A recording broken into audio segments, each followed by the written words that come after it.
What's up, Pizza Nation? Your Pizza boy, Nation. Let's ride. Russell Wilson, has gotten a victory since the last we talked. Russell Westbrook has gotten a victory since the last time that we talked. The Russes are cooking, baby. No. All right, listen. They got accidental W's in the kitchen, all right? Give it to them, all right? They need this. Dude, it's crazy. I was watching that Broncos game for a little bit You before I poor just realized unfortunate soul. immediately I did not care at all.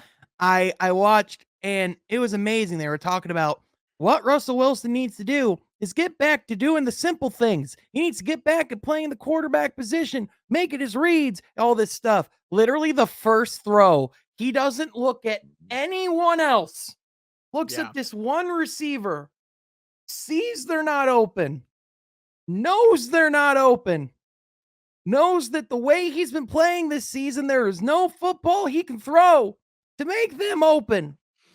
But damn it, he threw it anyway. And what he did, it damn near got picked.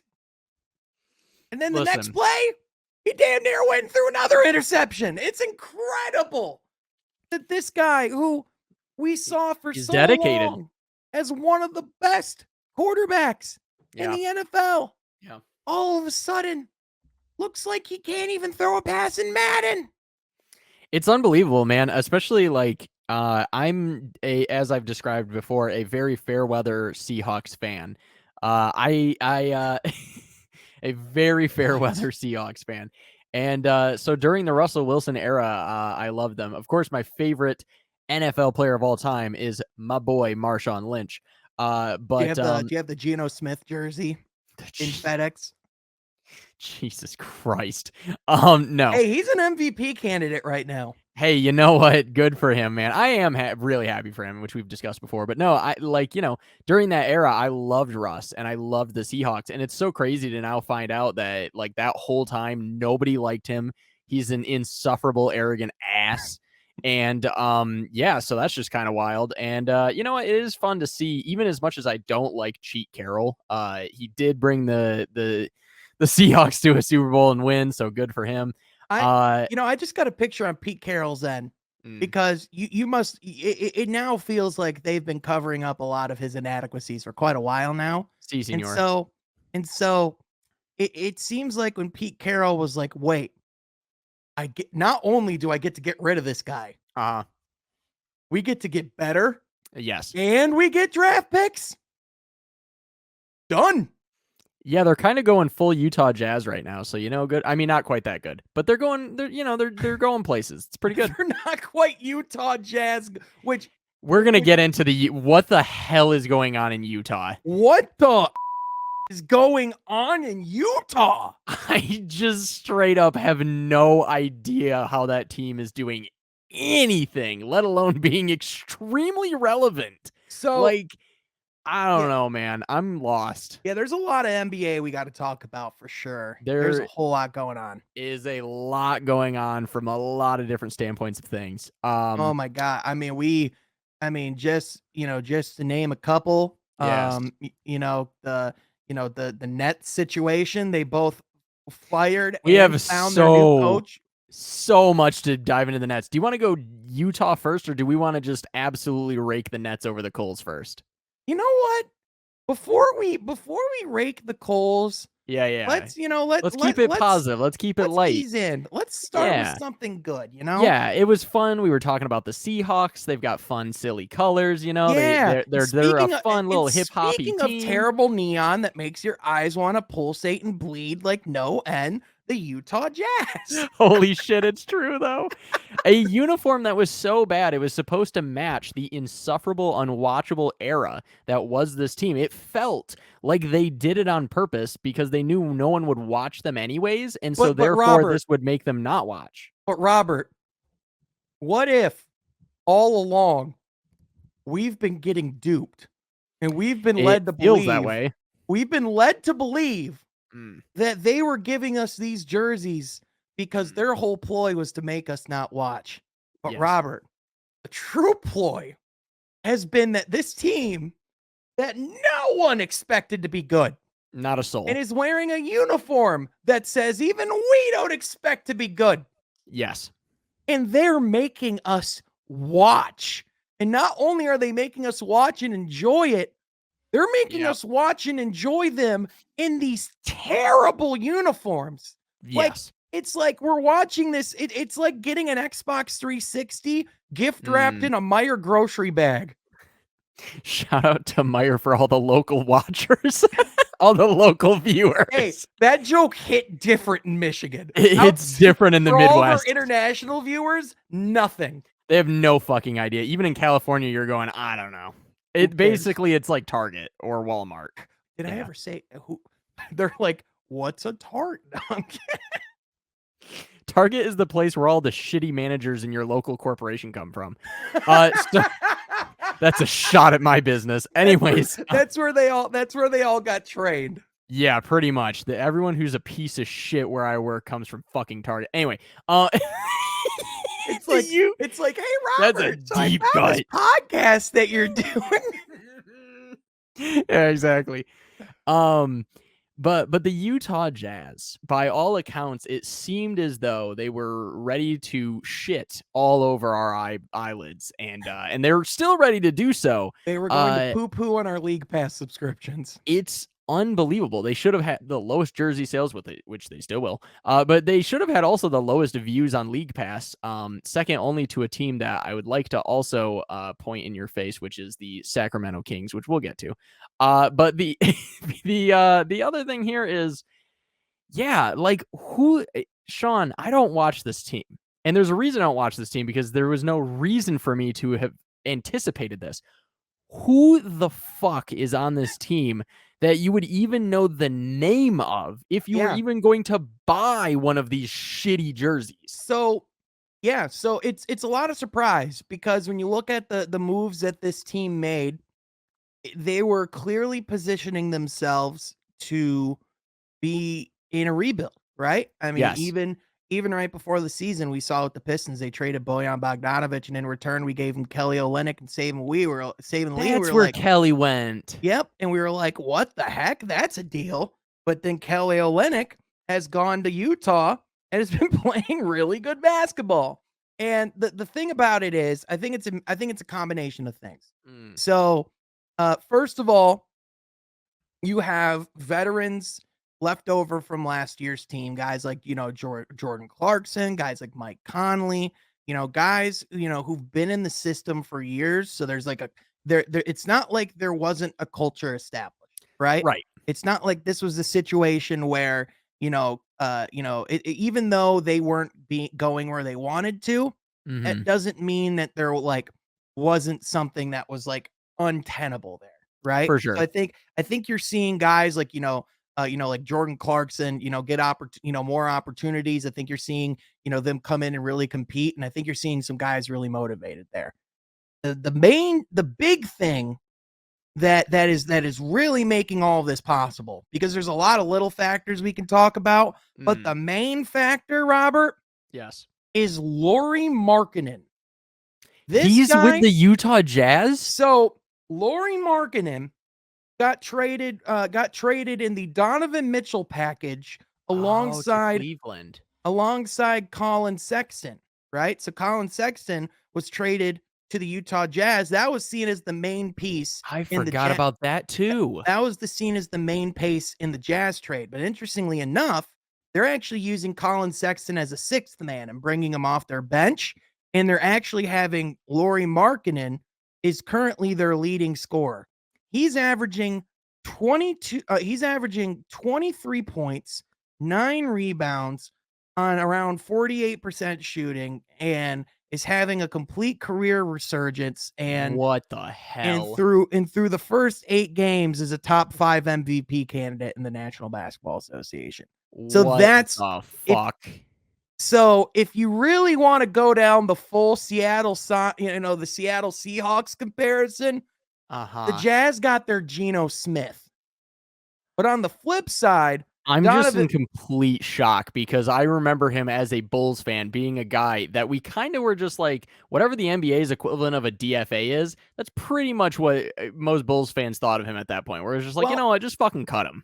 Well, what you're seeing, in Wow. my opinion, what I think you're seeing, a lot of times, in the NBA, the general thinking is after year 3 or year 4, you know who a guy is, right? Yes. And after year 3 or year 4, Chicago was kind of in a position where they had a guy like Zach LaVine. They Mhm. wanted to, they wanted to kind of capitalize on that, get better as soon as possible. They didn't Yes. really have time to wait around on Lauri Markkanen anymore. They made Correct. a judgment on who he was, right? He got traded to Cleveland. And even though he played well in Cleveland, it's not like he was used like that way either. You know what I Mhm. mean? He was brought in, he was probably their 5th option or 4th option, scoring wise, and even then, like, got injured. Like, he definitely showed that he could do something in the league. He seemed Even like a guy that was good enough there to where we didn't really miss much. even Utah wouldn't have told you that they were gonna get this No way. from Lauri Markkanen, a guy who's shooting.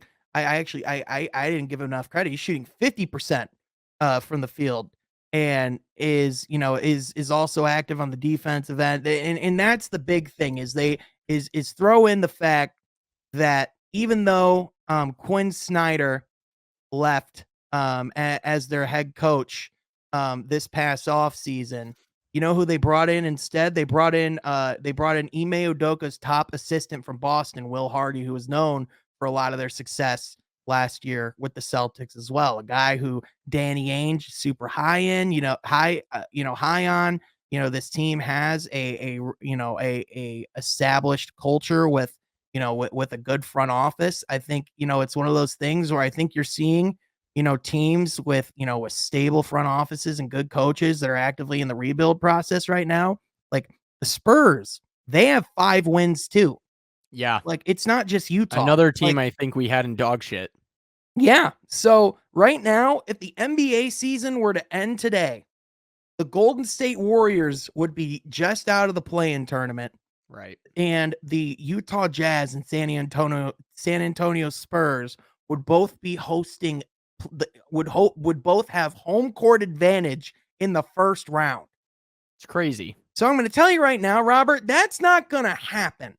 Right. So that was my other question is I was going to say, okay, they are really good and they're playing great. But as we know with every sport, not a one-to-one comparison. You know how I like to make out of sport comparisons. But the Right. New York Yankees started off this season so good that Yep. they were on pace to have the greatest record in MLB history and be better than the 98 Yankees, the greatest team ever put on a field, right? And then all of a sudden in January through August, they had one of the worst, everything that they had was worse than every other team, including the Detroit Tigers when it came to things like RBIs, hits, whatever. Every statistic was down. So we know that teams cool off. Mm-hmm. And we know that things aren't sustainable, especially from guys that are playing way above the back of their baseball card, where it's like they're not meant to be quite that great. I mean, look, who knows? Maybe Lauri keeps doing this all year. Maybe this is just who he is now. Maybe he just suddenly flipped a fucking switch. I have a lot of doubt on that. So But like, to what degree of sustainable is this? so I definitely think that, I think there's decent enough of a sample size to say, look, is Lauri Markkanen going to be a top 5 MVP candidate this season? No. Right. But over the offseason, one of the things that's been noted as well has been his ability to, like it was his, it was his quality of play in Eurobasket, over the summer, which was, kind of like some FIBA World Cup stuff. They talked about, Mm-hmm. he was super confident outside of that. And I think, sometimes, with certain guys like that, for whatever reason, things click. Right. Yeah, And confidence can also be huge too. Ben Simmons could use a lot of that. yeah, for sure. But like, for him, like, for Markkanen to be able to have those games, because this was like end of July, like pretty much right before training camp. So to have that opportunity and Yeah, then that's big. come into Utah where essentially training camp's an open tryout for what your role's gonna be able to come in and play well enough to not only be a starter, but to, at this point be the focal point of their offense and you to be the center point of their attack. I mean, it's never been a doubt with Lauri Markkanen on his talent that he could be a good NBA player, right? Like Sure. people probably had written off him being a star, but I mean, Yeah, at for the sure. at the very least, like, look, do I think this is like Utah's building block for their rebuild? No, but like they certainly plan on keeping him around. And from the sounds of it, like this seems like they definitely stumbled into one of their first building blocks for the future. So I think I think, it seems like they got their coach. It seems like, obviously with Jerry West, they have their general manager and Sure. they have some players that they like. And the crazy thing, they have a crap ton of picks going forward and they still have guys that they can trade for even more picks. So they're going to It's be just fine. insane. Like they are it's one of those things where as a fan base, you might be like, should they be winning this much? But at the same time, if your team's like exceeding expectations, that's showing heart at the beginning of your rebuild. That's showing Yes. that like you have guys in the building that like you want to start a rebuild, Yes. like there's life here. So It, and the thing that's so crazy, and correct me if I'm wrong here, Sean, is that when you think about the future of the league and you think about the next big teams that could be potential dynasties, just based on the amount of capital that they have, to their,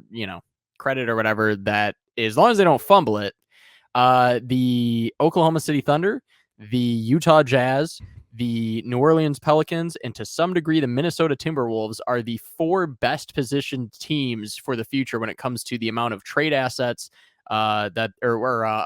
drafting assets that they have at this point. so the Timberwolves, I would say no.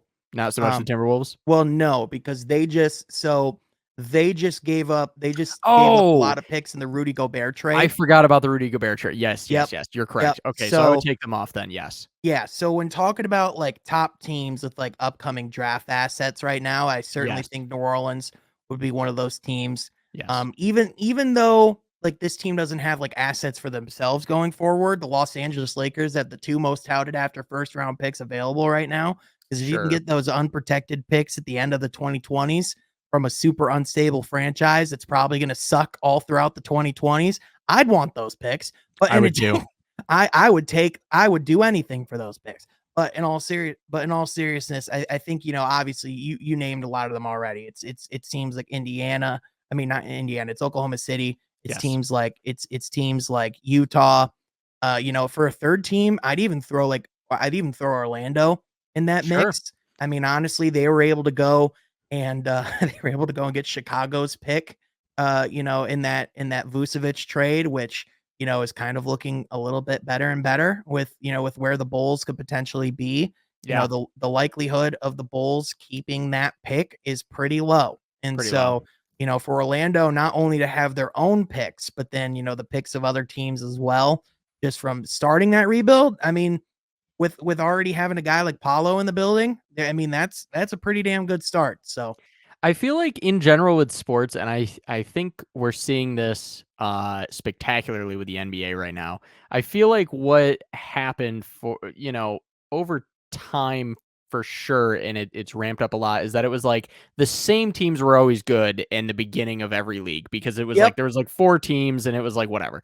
And then, eventually rules and regulations and this and that. And we still saw dynasty after dynasty kind of show up. And more in every single sport across the board, we're seeing the most random, what we used to consider random ass teams, because it's like if you had to pick who are the teams, it never changed. Yeah. Never fucking changed in every single sport, pretty much. So being able to see random ass teams be this big is honestly one of the coolest things as a fan, because I think when I was growing up, especially, it was really hard for me to really give a shit about sports in a lot of ways, because it was like you're just watching the same team every single year. Now, of course, that's very ironic for me to say at this point. But I will say that it's just like seeing the names of the Utah Jazz, the New Orleans Pelicans, the Oklahoma City Thunder. Like, these are not the usual suspects. Even like the Memphis The Grizzlies are being Memphis seen as a little Grizzlies, bit of like a juggernaut the going Phoenix forward. Suns, who Yeah, have been listen really to relevant. these are the two. So like these are the top four teams in each conference right now. So in the Eastern Conference, you have the Milwaukee Bucks, Mhm. which, granted, obviously they have Giannis, so that's expected. However, small market, right? Yep. Cleveland, another small market, a team that, is taking a rise. By the way, Donovan Mitchell, out of his mind right now. Absolutely incredible. I have a Seems bet like, on them to win the NBA Finals. So well, we're gonna have to have an intervention off pod, but anyway, I it wasn't a big bet; it was a free bet. I think it was like a free $5 I slapped on them. oh yeah, you could have used it better, but anyway, Cleveland Cleveland, this is for you. They've looked really good. I'll say that. Good. They've looked looked really good. Anyway, so Milwaukee, Cleveland, obviously Boston. We expect that, right? Toronto, another small market like Canada, right? And then you go to the Western Conference. It's Portland, Phoenix, Utah, San Antonio, and then it's New Orleans, Minnesota, Denver, and Memphis. So like you look at the current like state of the league, like it's the first of all, parity's stronger than ever. And part of that's because the draft classes over the last few years have been incredibly strong. Incredibly strong. I mean, we've even seen the, you know, like the surgence of a Cade Cunningham over the last week, which I'm assuming we're gonna get to because holy. Don't worry. Kadarius Cadathan Cunningham is coming up. Darius Cadathan Cunningham. It's the best stupid thing I came up with. Ashton's gonna text me like, "What the hell?" Well, what the hell? That is a deep cut for us that no one else will get. No, I think when we first drafted Cade, that was like one of the first things I called him on the pod, just fucking around. So, you know, that's another fun deep cut for our listeners. That was, I think, even pre-fire alarm. So, you know. Yeah, man.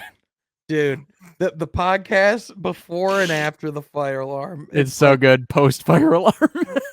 I think that was one of the last in-persons. Yeah, 100%. Yeah. I think that was one where it was just like, this is just great. I think that's one of the first ones where I was like, this in-person recording thing isn't gonna be a forever thing, is it? Well, it was especially because we were both like not really into doing that episode, and then all of a sudden it happened, and we're just like, God damn it. Oh, it couldn't have ended any better. That's so good. Anyway, no, but the parity in every league except for baseball, which we'll get to here in a second with my point, is it's just cool to see in a lot of ways, like especially with basketball. Like basketball, it really feels like there's always a new random ass team. Like the Celtics and Lakers always kind of are around because they're who they are, but like there's always these random teams involved, and I love that. And right now in the NFL, we're seeing, I feel like there's different waves with the NFL of how it goes, but like right now you got the Bills and Jets who are both doing really well, and the Dolphins are doing really well. Honestly, that's a strong division in general, which is kind of interesting. You know, you've got the Tennessee Titans who have been pretty strong for a little while now, but again, I feel like that's another one of those like odd market teams that's kind of cool. The Chiefs are a household name, so they're annoying. But the Eagles, it's interesting because they're an old team, and they're one of these teams that I don't even know who to compare them to. They're like a much better version of the Chargers in some way, because they're just sort of a team that has had some decent successes, but they're not like a powerhouse. But right now they're 7-0, which is fucking crazy. Yeah, I mean, they only just won their first Super Bowl, like, 6 years ago, right? Exactly, right, which is crazy. Now, of course, unfortunately, two typical Giants, literally the Giants and the Cowboys, are relevant again, so that's kind of annoying. But the Minnesota Vikings, who we will get to later in this pod as well, I love seeing them at the top of this division, at least personally, since I'm not a vested interest Lions fan all that much. Like, to me, that's cool as fuck, especially because fuck the Packers and fuck the Bears. So it's really kind of fun to see them. And after my trip to Minnesota, I'm now in love with the state, so I kind of low-key like other teams. After being worried about getting murdered every single second, he's now like, I love Minnesota. Dude, I love Minnesota. I love Minnesota. There's like the gun to the back of his head. It's so insane. It's gotten like to the point where like my wife and I have kind of low-key started looking at different places in Minnesota to live. So son of a bitch, don't you know? No. It's okay. No. We'll talk off pod. There's three options, and honestly, the funny thing is that's the best one for you because the other options are Henderson and Tampa. So only I'm allowed to relocate, Robert, not you. Oh yeah, that's right. My apologies. Only I'm allowed to progress in life, not you. That is right. Obviously, that's how this goes. But yeah, no, it's really, really crazy. Like hockey also, it just changes constantly. Like all the teams in there are constantly ebbing and flowing. It's only baseball It's only fucking baseball where they don't have a salary cap, where it's constantly just the Yankees, the Dodgers, somewhat the Mets, the Padres What? adjacent. Like basically the coastal teams with all the money, they're the only ones who ever seem to make it in. And the Colorado Rockies and even the fucking Detroit Tigers, who, like these teams just never make it anywhere. So are you Like it's saying just that these leagues that have systems to make it fair and equal for these for these small markets yes. have fair and equal opportunities for their small markets, and the one league that doesn't has a complete power hierarchy? It's crazy, right? Who would have thought? They still Who'd can't have make it to thunk the it? World Series though, but that's okay. Which the other, yeah, I know. What the other crazy thing is that everyone suddenly acts like it's so cool though when a team like the Tampa Bay Rays a couple years ago made it to the World Series, or like the Athletics made it to the World Series, a few times, throughout the years and stuff like that. Actually, they have a pretty rich history. They're kind of a weird team like this, but to me, I'm just like, it should be more often than that. It shouldn't be like this fun underdog thing all the time. I'm like, the fun of sports is like, especially for those markets, is there's nothing that sucks more. And Detroit fans know this more than anybody. There is nothing that sucks more than having to watch your team every single goddamn week, every single year, and know that you are not in it.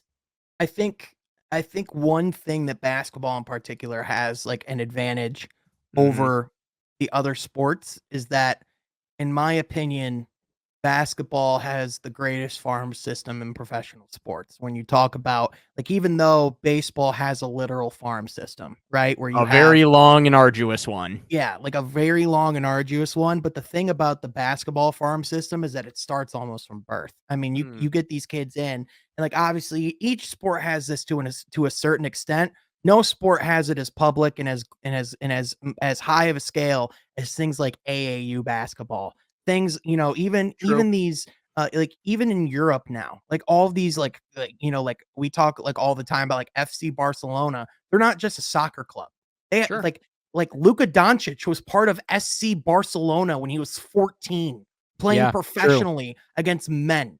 Like true. that's the type of system we have guys like developing in overseas. And you talk about the NBA going over with like NBA Africa and doing everything that they're doing to like build out the league even more overseas and giving guys even more, like resources. Like the crazy thing is, like, in my opinion, just with the way that like basketball is, it's so year round, it's Yes. so public.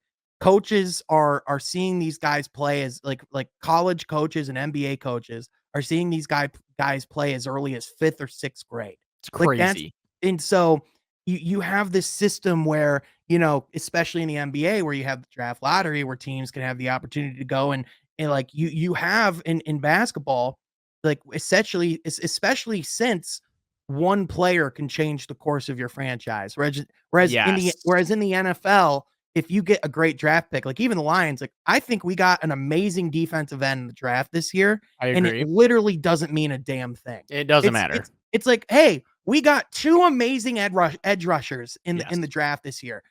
Pascal and Hutchinson. We'll Yes. talk about them later, but that doesn't mean a damn thing Right. because you need at least like 5 starting caliber players from like from like a couple drafts in order for you to really start seeing some change. And even then, that's almost just one side of the ball. Whereas in basketball, Yes. you just need one spark or one franchise like franchise carrying type talent. I mean, you've seen like you've just seen what Memphis.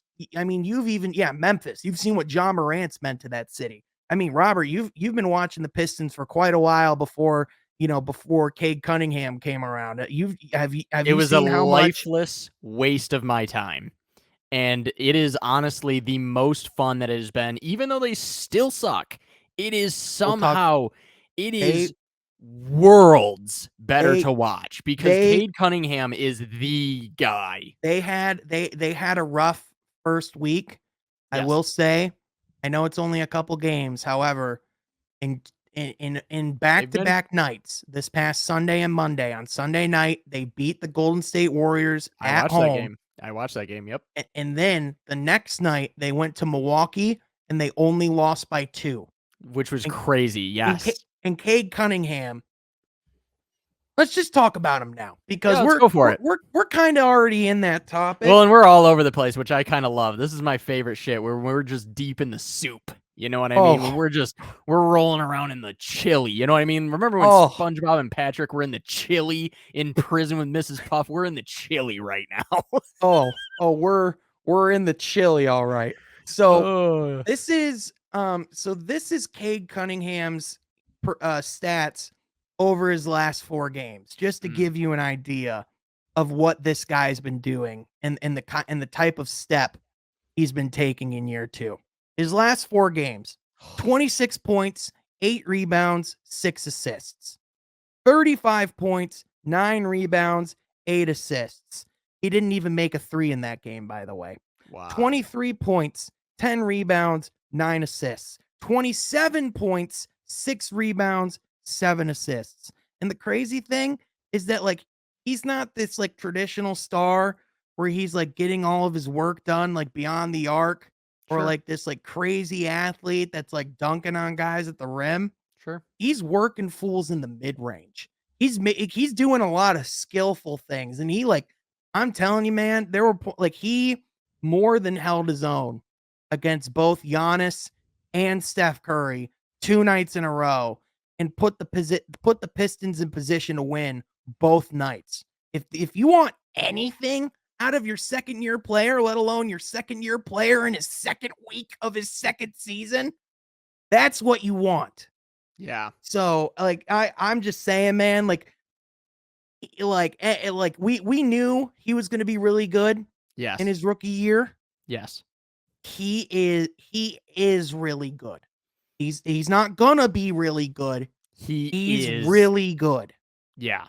And he's even better when he's wearing the greatest uniform of all time, which is, of course, the teal horse jersey, Oh, which he dude. should now be told to play in every single night. And they should bring back the white version, and they should just switch back to those completely because, I mean, why not? And have a black alternate. So, for the sake of full transparency, the Detroit Pistons invited the Woodward Pistons crew out the other night for the Warriors game. Oh, yeah, yeah. Yeah, and they also were wearing teal that evening.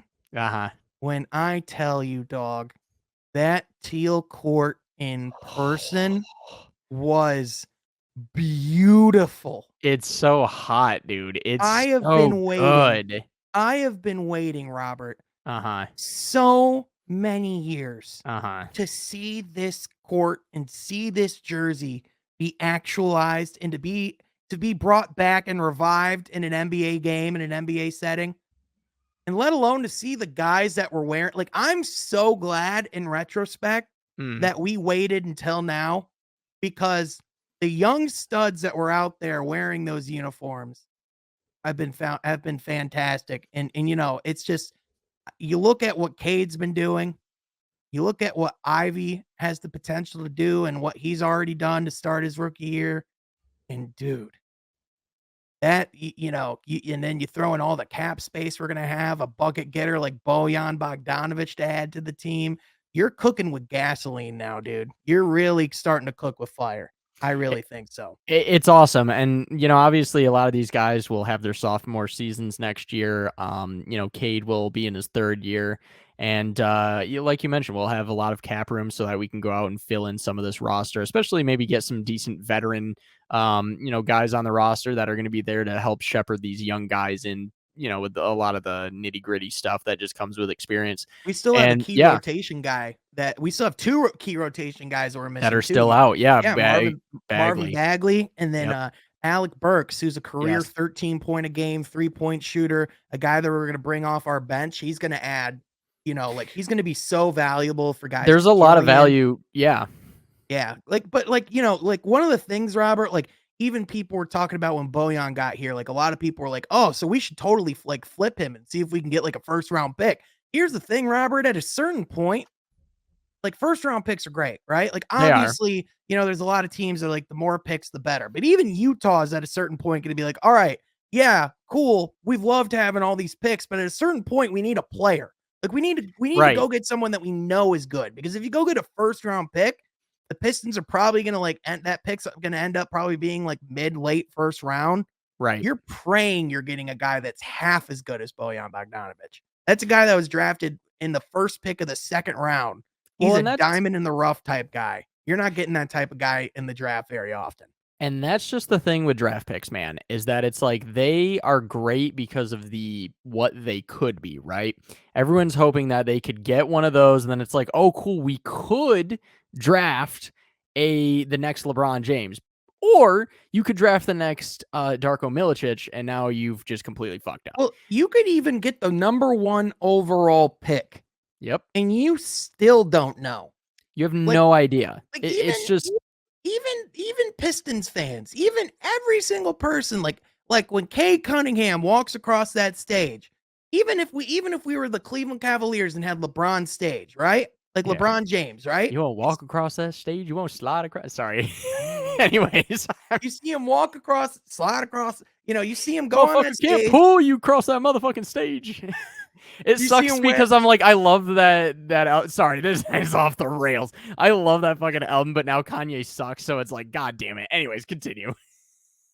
You see him crossing that stage with that draft cap on, representing your team, and you're simultaneously, you're super excited. But even when they're a sure slam dunk in the back of your head, it's like, it's better work. You know what I mean? Pistons fans are still fucking talking about, should we have picked Jalen Green? Should we have done that? Well, here's the thing. After these last few games, Jalen or Jaden? It's Jalen Green. Okay, thank God. Yeah, you're thinking Jaden Ivey. That's where you. Yeah. I was just like, oh shit. I was like, did I get their name right? Yeah. Okay. I don't watch the Rockets. Who the fuck watches the Rockets? Are you serious? If you watch the Houston Rockets on a regular basis, you need to get your life together. They're 1-6. They have the number 1 toughest schedule, and part of the reason why is because they've played the Utah Jazz twice. That's so beautiful. I love it. No, but like for real though, like that's just what it is. And like, here's the thing. Now, obviously, this is not a very good comparison, but like in the video games, even, you know what I'm saying? Like, a lot of times what you'll do is you'll go out and you'll just acquire a shitload of picks because they're weighted super heavy. And then you'll just go and trade them for all the good players so that you have the good team right now. In fact, the Los Angeles Rams are literally just doing that shit IRL and just trading around every single fucking pick that exists in their entire system for the next, 20 years. And they're just getting the team now.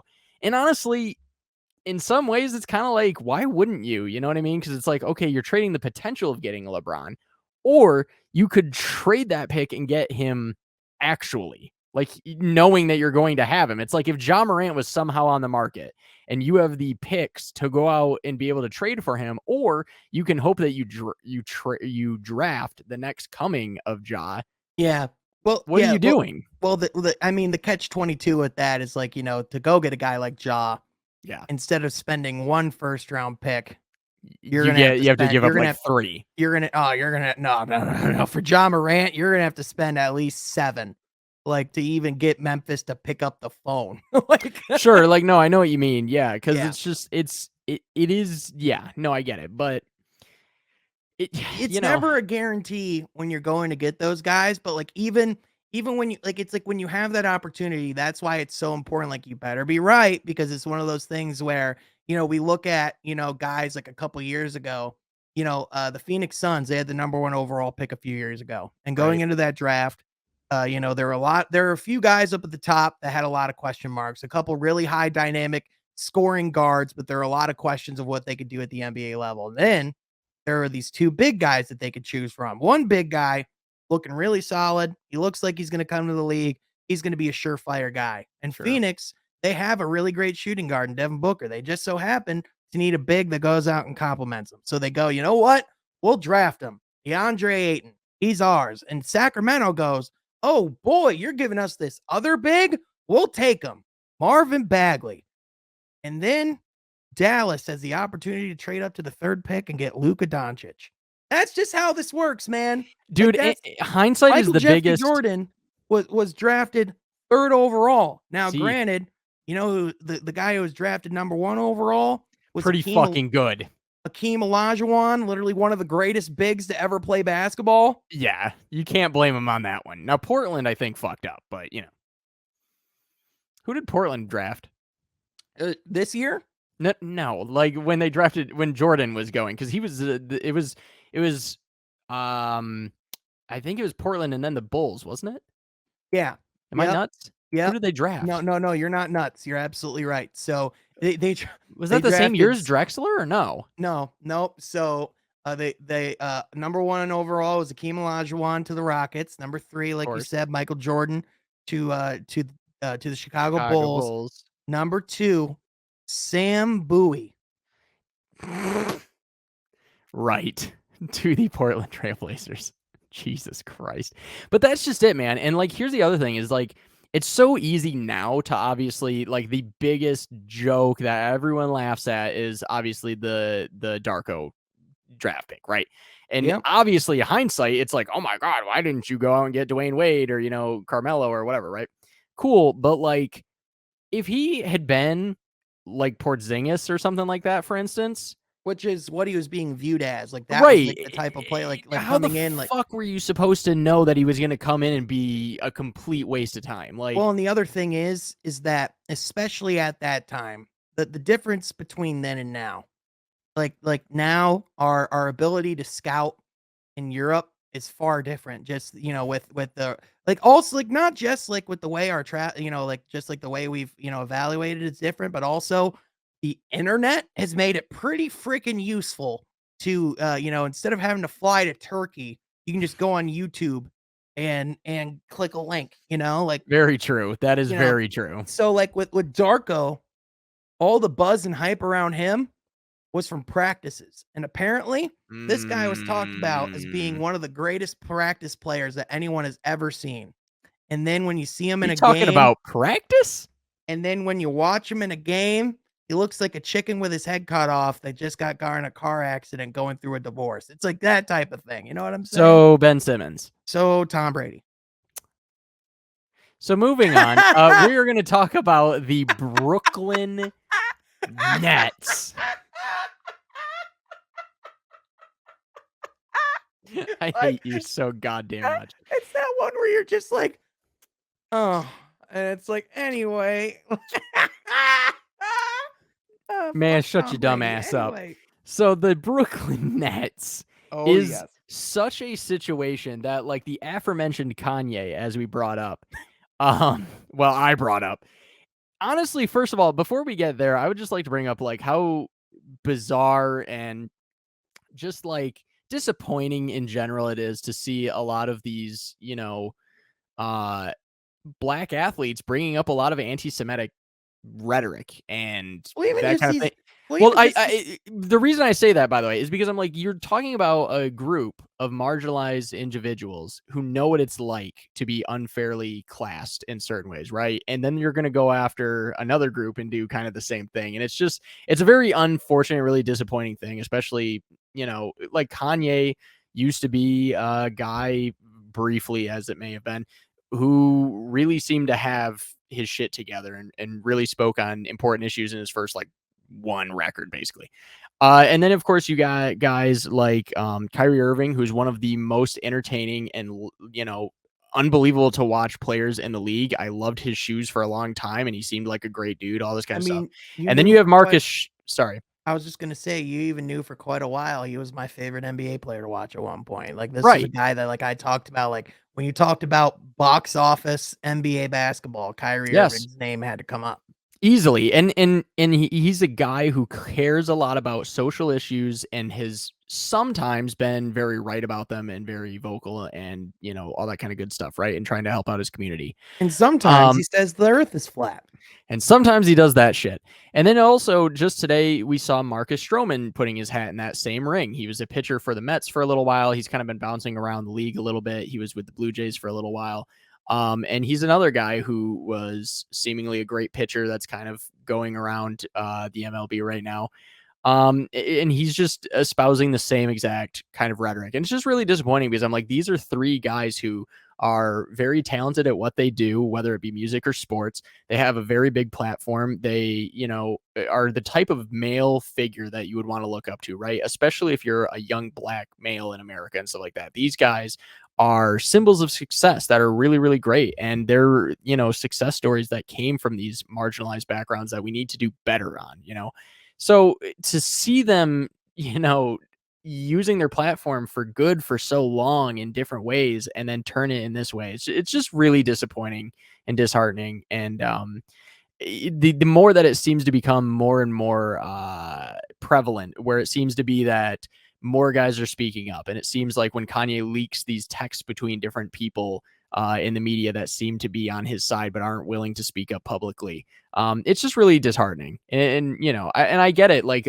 there's a lot of things that have been done wrong to the Black community, and in some ways, you know, obviously the Jewish people are white, right? So it's like, I get it. It's like you could almost kind of, you know, whatever, but I'm just like, it's just really frustrating, right? I'm like, it's just, it's not okay. Just because you've been oppressed, you don't get to then oppress others. And it's just very frustrating. And I've been very outspoken on this platform, you know, to try to speak about social issues and these kinds of things and speak. I mean, we openly talk about constantly how much we need to do better for, you know, Black and African American and stuff like that, communities in this country and with sports and this and that. So it's just disheartening to see it with the Jewish community too. So Yeah, I mean, it's crazy that we're at a point where, yesterday we have a group of protesters courtside wearing white anti-Semitism shirts, right there next to, Kyrie. And I think the thing that's particularly troublesome is the fact that, no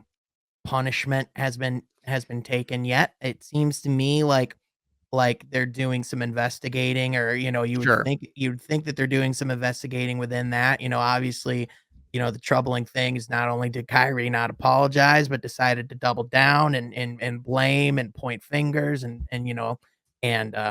play the victim card. And yet again, Kyrie Irving just shows no ability to take accountability for his actions, for his words, or for anything that he does. He can do whatever Kyrie pleases, and there's no responsibilities that fall back on him. And it's like, look, man, at a certain point, I love watching the guy play basketball. He's done, like a lot of things for great communities. A lot of people talk about, hear a lot of stories about Kyrie being this great celebrity to meet.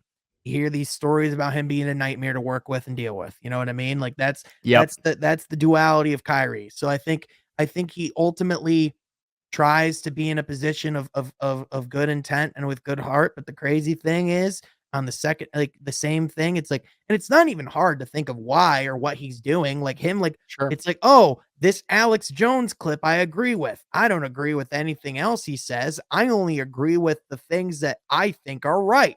So I sure. only agree with what affirms my biases, right? Like it's not a hard train of thought to go down. You know what I mean? So it's just like, And trying to use the scapegoat of like, well, I'm no different than any other person. Other people can post Alex Jones. I'm like, but the problem is that what he doesn't realize is that there's tape of him saying not even 2 minutes before then that he understands that he has influence and that there's power behind his words. So yes, then for him to come back the next minute after saying, "Yeah, my words do have weight," and to say, "Well, I'm no different than anybody else. I don't talk about what you post." Well, and like he was even saying that to a beat reporter, and he was like, "Yeah, because I don't post a ton of stuff with anti-Semitism in it. It's a pretty easy explanation, Kyrie."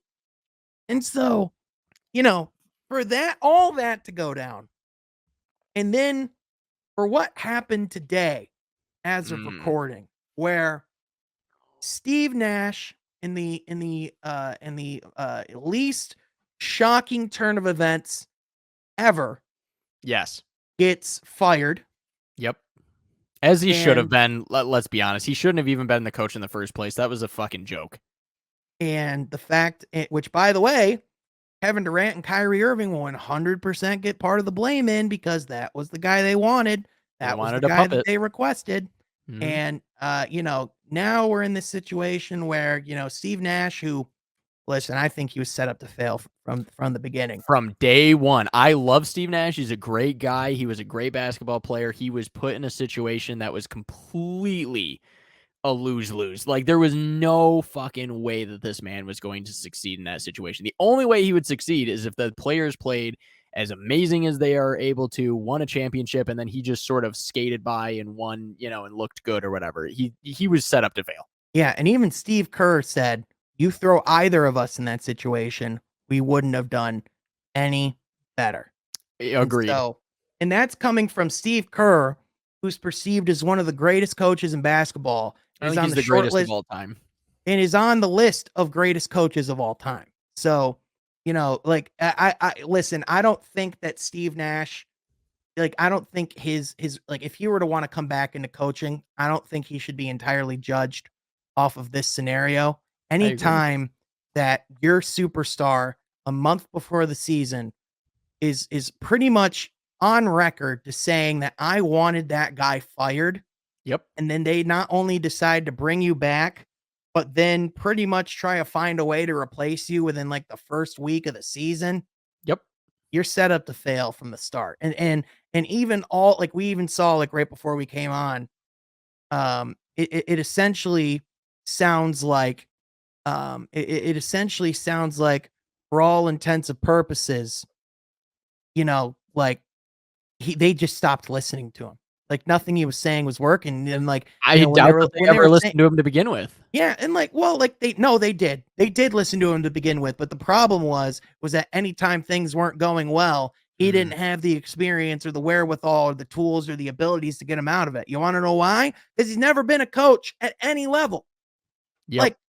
Like, you got to know how to like the basics of coaching and how to get guys out of ruts and putting Yes. them in positions to succeed. And like the truth of the matter is that they just didn't like Steve Nash just wasn't equipped to do that. And No. now, you know, it all intents and purposes within not even 2 hours of Steve Nash being fired, reports came out that that within the next 48 hours, the Nets plan on announcing Ime Udoka Mm, as the next head coach of the Brooklyn Nets after being suspended for a season by the Boston Celtics for improper and inadequate behavior with a woman. It was a consensual relationship in the workplace.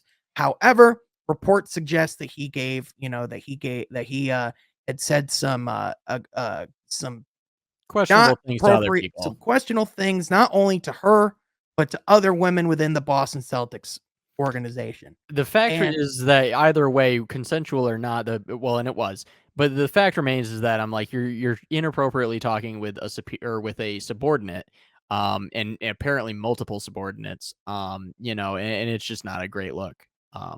Yeah, and it's obviously like the Boston Celtics, it says something that they were not comfortable with bringing him back. right. Um, And with that aside, by the way, if that had not happened, this would be the correct move for the Nets to make because he is an excellent coach. I think that would be the right fit for this scenario to make the Nets better. But as we're about to get into, the fact that you've already had the shit show that is this franchise lately of you bring in these two giant superstars, neither of them play a full season forever, and then they start all this drama and Kyrie's MIA for a while, and then they want Steve Nash out, and then Kyrie's saying crazy shit. Like you've got this whirlwind, and then you're like, you know what? Let's just add to it. Let's just do yeah. that. Let's just take we already kind of look like we don't give a shit about morals or just about anything. Let's just do that. Let's just, you know what? Let's just make more people uncomfortable. Well, and at a certain point, not only are the Brooklyn Nets I do want to put a bow on this Kyrie thing before we move to the Ime Udoka thing fully. Yes. Not only are the Nets gonna have to figure out what they're gonna do with that situation, the NBA is gonna have to figure out because Agreed. I'm gonna read you this statement and I'm gonna immediately share you the flaw with it because this comes from the NBA Players Association, where it Yes. says anti-Semitism has no place in our society. The MBPA is focused on creating an environment where everyone is accepted. We are committed to helping players fully understand that certain words can lead to hateful ideologies being spread. We will continue to work on identifying, combating all hate speech wherever it arises. So that is from the NBA Players Association. You want to know what my biggest personal flaw is with that statement? Mm. I'll just Oh, uh-huh. well, that's bum bum bum ba-da-da-dun, ba-da-da-dun, ba-dun, ba-da. Yeah, bring in the Curb Your Enthusiasm music, which is ironic for this situation, but but yeah, it's just like, bro, We're we're all trying to trying to find out who did this. No, Is for real.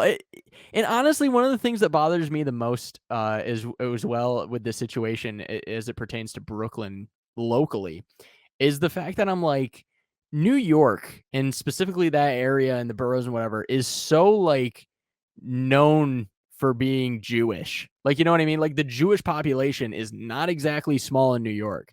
So it's just like you're just straight up being a piece of shit to everybody in your audience. Like it's unbelievable, man. Like of all the places to be an anti-Semite, New York is probably the most insane place to do that shit.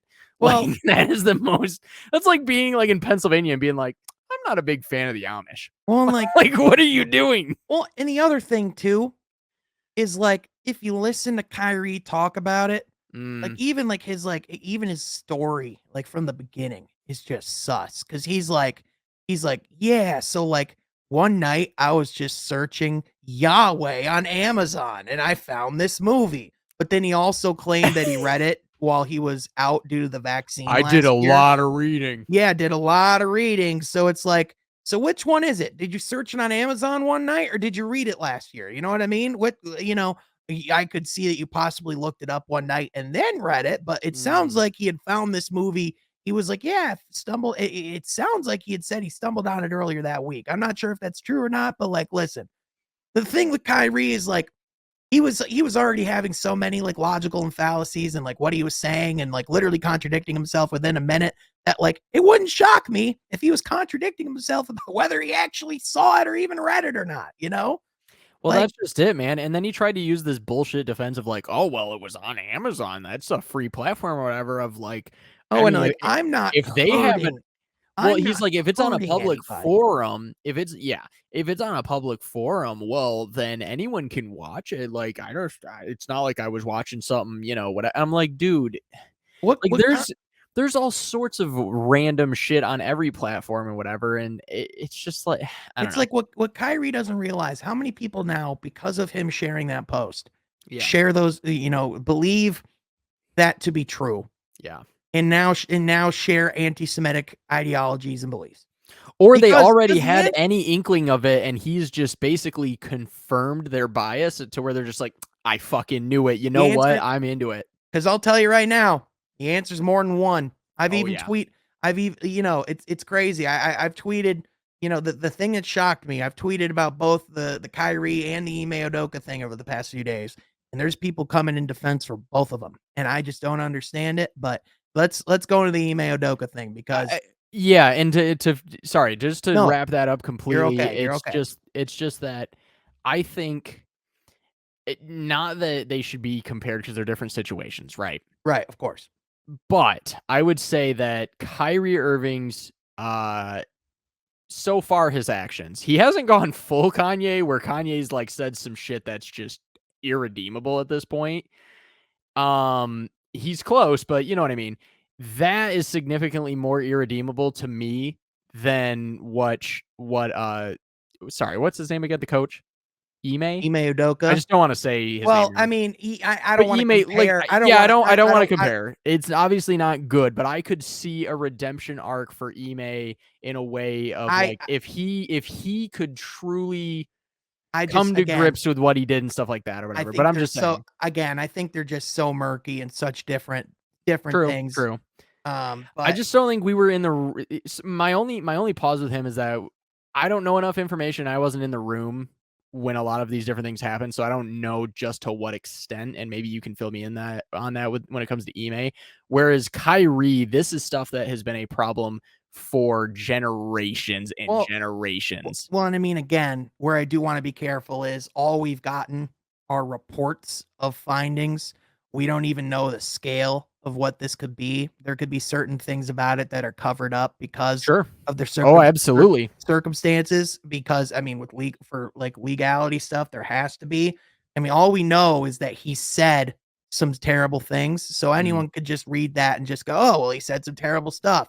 It's one thing to read, oh, this guy said terrible things. Mm, It's a whole other thing to see those terrible things written out and actually understand the magnitude of what he said and what he did, right? So I that's think fair. the thing, like, and the thing that's sad is that, like, ultimately, as long as you're producing, it's justified. And again, with Ime Udoka, again, like you said, we don't want to entirely judge because we don't know the full scope of the Yeah, I don't want situation. to totally bury the guy. I don't want to let Yeah. him off the hook, but I don't want to go completely in only because of the fact of like I don't have enough information. Whereas with Kyrie, it's like this motherfucker has been saying dumb shit for Well, years, and and we have even a then, track record to follow of him saying dumb shit. well, it's kind of like, to me, it seemed like this season away for Ime Udoka was also going to be time for him to repair his image and to take Very true. time to focus on self-improvement and focus on a lot of those things, and hopefully to learn a lesson that he can't do this again. Sure. What is it teaching him that he's now got a job, not, with coaching Kevin Durant and Kyrie Irving, and True. going back to Brooklyn, a situation where he was beloved, now, like, obviously there, which they did a in-depth, investigation on, which, by the So did way, the if Cleveland they Browns. did, which by the way, if they did an in-depth investigation on, didn't you have Steve Nash still as your coach like 24 hours ago? Wasn't he only just fired, like, as of recording, like, 6 hours ago? Hmm. It almost seems like they were planning on firing Steve Nash to begin with. So, all in all, when you really break it down, Robert, you Mm. know what the Nets are? They're Lakers East. And that's why I'm just sick of them, because both of these teams are just Without any of the championships. without without any of the championships. And it's like the only difference in, like, LA Mm. is that there's, like, at least it's like it's like, oh, well, like, like, it's like LA. LeBron, it's like LA. It's like, at least with LA, it's like with LeBron, he's gonna break the scoring record this season. Fuck yeah. There's still the legacy of being able to see him go out there and carry that out. But Kevin Durant, I just feel like he doesn't want to be there. It's It's pretty very obvious. obvious he does not want to be there. It's just it's like they are I can't imagine being a fan Yeah. of this team because, Robert, as you know, Mm. I was a Kevin Durant, supporter and You fan, and have, when I think, at least one of his jerseys. yeah, a Yeah. Nets jersey too. Yeah. And, like, when this whole thing started, I really thought it was gonna be special. Honest to God, like, it's just been insane. And even Charles Barkley, he said this too, and I because, again, I don't wanna put all the blame on Steve Nash either, 'cause again, he was put in a position to fail. But Charles Barkley said, "Steve Nash is a scapegoat for these players acting like idiots and fools." And I think that is pretty spot on. If I'm I Bingo. I think if I'm an NBA executive right now, I think the lesson you take away from this is that you can't just sign 2 stars to your team for the sake of signing 2 stars. You need to make sure that they fit. You need to make sure that these are the type of guys you wanna hand over the keys to your organization to. You wanna make sure that these are guys you wanna build that can win a championship around, because That if sounds exactly like the Lakers. That's the right? exact same thing as the Lakers. Dude, they have the same problems. They do. Like, they both have guards that suck. One just sucks as a human being, the other just sucks at basketball, and they're True. both making way too much money, and they're both just a pain in the ass to have around. The True. the difference is they might somehow switch those assholes. Like Kyrie next year, reportedly, he wants to be a Laker. Could you imagine? And honestly, that would be in some ways disheartening yet again for me because I actually have come around very much the other way around on LeBron James. I've hated him for a very long time. I think I've actually come completely full circle to where I really, really like LeBron James. In general, I think he's definitely flawed and has a lot of issues and does a lot of shit where you're like, come on. But I think generally speaking, when it comes to things like social justice, I think that he, for the most part, does the right thing and really seems to actually have, a good set of morals and gives a fuck, right? Like, and especially we saw that with the Kanye West thing, right? Like, he had that interview. It did not go well, and Kanye said a lot of very terrible things from what we understand, and he was like, I'm not going to be a part of that. Like, there's no way that I'm going to platform that. So he simply cannot be part of platforming Kyrie if Kyrie is going down a similar path. So that would be very disheartening for me, as a guy who's come around on LeBron James. Now, I will never say that he's better than Michael Jordan, but I do at this point have to give him his flowers because LeBron James is LeBron fucking James. It is what it is. Yeah. But at the same time, it's like one of those things where if they're gonna, if they're gonna try to bring the band back together and do it one more time, Kyrie's got to know the bullshit's got to stop. And like that's really the only way it's gonna work. And even then, it's not gonna work. So And the only way that I would be okay with it is honestly, this would really put me over the edge of loving LeBron James is if he could sit down with Kyrie and just have heart to heart, whatever the hell it takes to, at the very least, start pushing Kyrie in the right direction to where Kyrie goes, you know what? I have fallen victim to reading information that's incorrect, feeling like it's true. And you know what? My friend here is really giving me a lot of reasons why I think I'm in the wrong.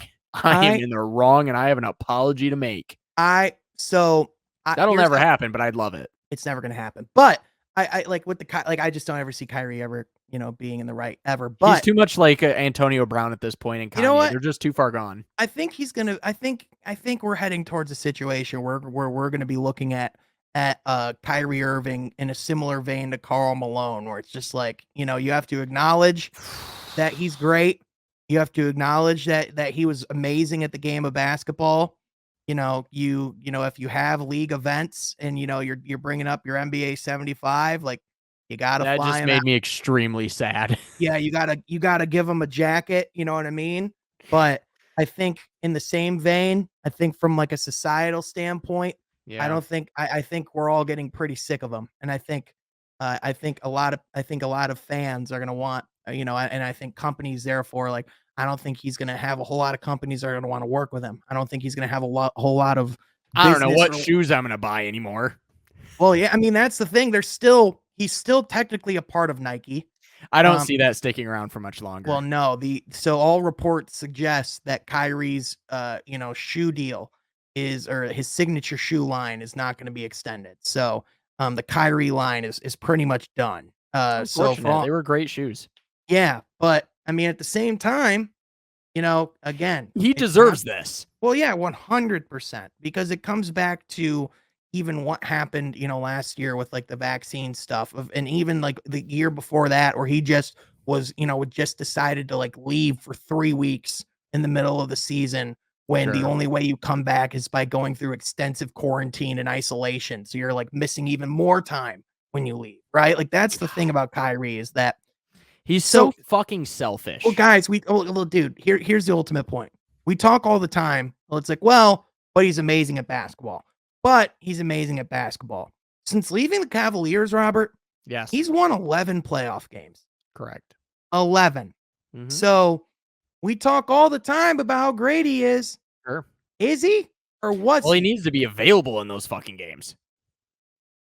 But even then, now he's so good on offense, but he Mhm. can't do a damn thing defensively. He's not really sharing it with other guys or setting other guys up. Like he's scoring a lot of points, but like it doesn't really matter. It So yeah. honestly, it's really it's the saddest thing about American culture in general, and really, I guess any culture is just it's so disheartening how a level of success, like one of the things you chase, we're chasing it, is a level of success, especially when you're really good at something, right? You get guys like Kanye West who have made some of my favorite albums. I love almost every single record he's put out, and they have an extremely profound, place in my heart. Same thing goes for Michael Jackson. Same thing goes for guys like Kyrie Irving, certain games and stuff like that, whatever. Like the list goes on and on. Marilyn Manson is one of my favorite musicians of all time, but these guys all have one thing in common, which is that they've done something not quite to a certain extent. I'm like, let's just stop comparing but you know what I mean. situations and things. But you know what I mean, though. The problem is that it sucks that guys that are really great. It sucks when people that you look up to do shit like this. It's so fucking disheartening. And honestly, it's why, at least, as far as we're aware, guys like Steph Curry are so commendable, because it's like that dude is the greatest at what he does ever, basically. And so you look at a guy like Steph Curry and, Michael Jordan, not that he has a ton of skeletons in his closet, but he had his fair share of, issues and things like that, whatever, off the court, right? Steph Curry, correct me if I'm wrong, I haven't heard a damn thing about this man that's ever been negative in my entire fucking life. No, yeah, it's spotless. It is, and so spotless. That's the thing that's, honestly, it's guys like that I love so much, that I am glad every time, like, I see a lot of kids wearing jerseys of Steph Curry, and I see Steph Curry is like the man. And I honestly thank God, because it's like, I would rather that children and stuff like that are seeing a guy like Steph Curry, who is an absolute role model. But on the other hand, there's a lot of kids who wore Kyrie jerseys too. And that's the thing that's so fucking disappointing, man. I hate it every single time. It's so disappointing when someone is so good at something and you love their work, you love what they do, and then they do shit like this, man. And it really feels like the more he doubles down, the more that he refuses to take responsibility. It's just very frustrating. Yeah. And to me, and same thing for that guy. Has that coach, by the way, is it Ime? Yeah, Ime Udoka. Has he put out any sort of anything recently, or any sort of statement of like his side or how he feels, or like, have we heard from him? So he did release a statement when the when the situation, was going down, but since it was kind of a situation that like was, that there were like legal things going on, he pretty much said, I accept, he pretty much said, like, I accept the decision, and, like, I won't, like, I won't be making any further comments at this time. It was essentially the crux of it. But now, I mean, assuming we keep heading into this direction, seems to me like we're very soon going to be in a place where we will be hearing from him. So I'm very interested to see what that's going to be like and what that's going to bring, because that, I was just going to say, I'm not condoning anything he's done. I very much am interested to see what he has to say. I'm interested to see what the league has to say as well. Like, I just feel like there's way too many fucking eyeballs on this for the league to just, I mean, they're going to, but like, the league cannot look at this and just be like, yeah, that's fine.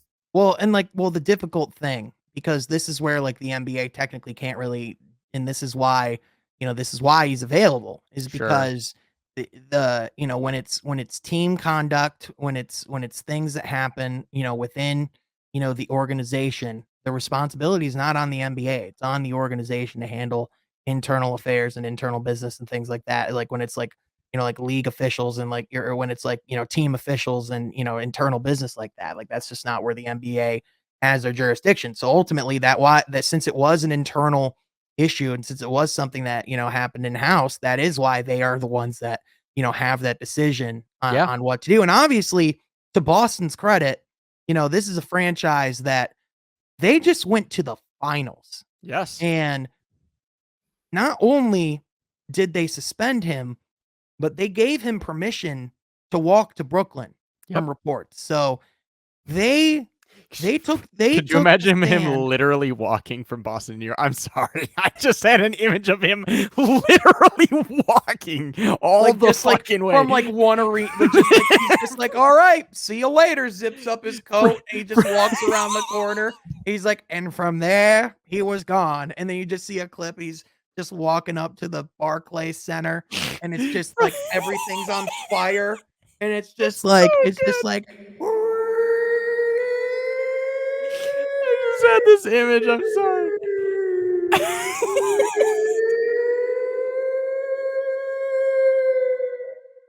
He's just walking there like, oh God, this'll do just fine, and he's like, here I am. Here I am once again. I'm so glad this episode is happening. This has been a fun episode. Hey, in the same light, Yeah. we've been maniacs, but at the same time, we've actually gotten pretty nitty gritty in the talk today too, man. Which has been great. Now, Sean, you know who has a spotless image, who is a beautiful boy? And Brett that is Favre.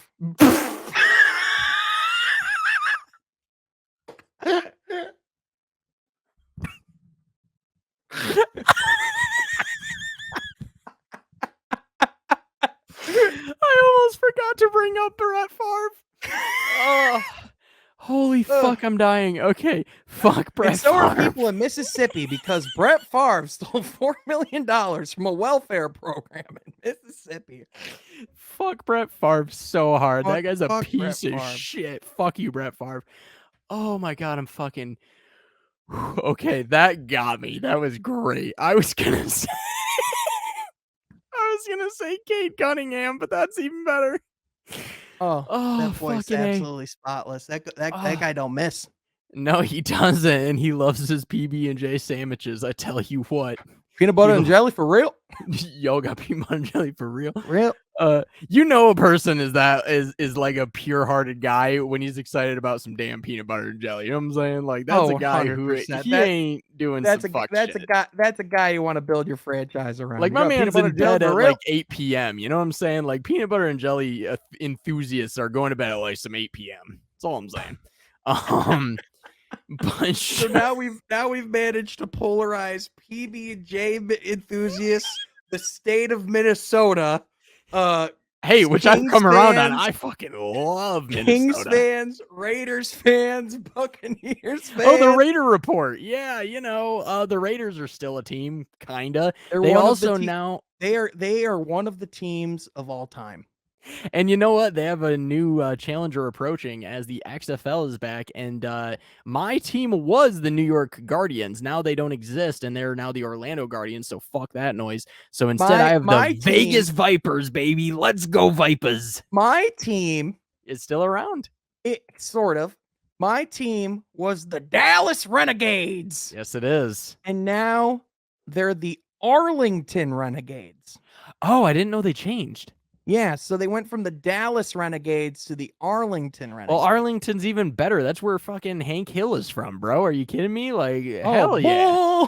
And so they still got they still got Bob Stoops. So we still got we still got Stoop Dog. So I'm super excited. Dude, one of the best rebrandings that I've seen is I love that the Seattle team is now the Sea Dragons. I actually think that's kind of sick. Yeah, let's go through all these real quick because let's bring them up. Why not? Yeah, let's bring them out. So we got the obviously we got the I'm so sorry. You are on one right now and I love it. It's so good. But we got the Arlington Renegades. Oh, that logo is ass. I'm sorry. The old one was better. The one that you have the lanyard of. Vintage, by the way. Vintage.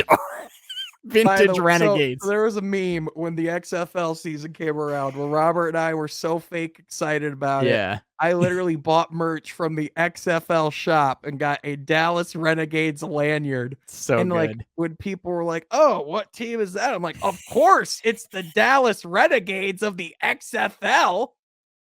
Of course. I think the Roughnecks won the first ever championship. I could be wrong, but I think they did. I think they did. Yeah, you're right. But so my team was the Guardians, and I was excited. Yeah. So then we got the DC Defenders. Oh, that logo also sucks ass. I mean, the thing that you're gonna find about all of this branding is that it's generally pretty terrible. It's just it really comes down to if the name is cool or not. That's essentially because you're not gonna like any of the branding, right? You got the Houston Roughnecks, their logo's still terrible, but at the same time, here's the thing.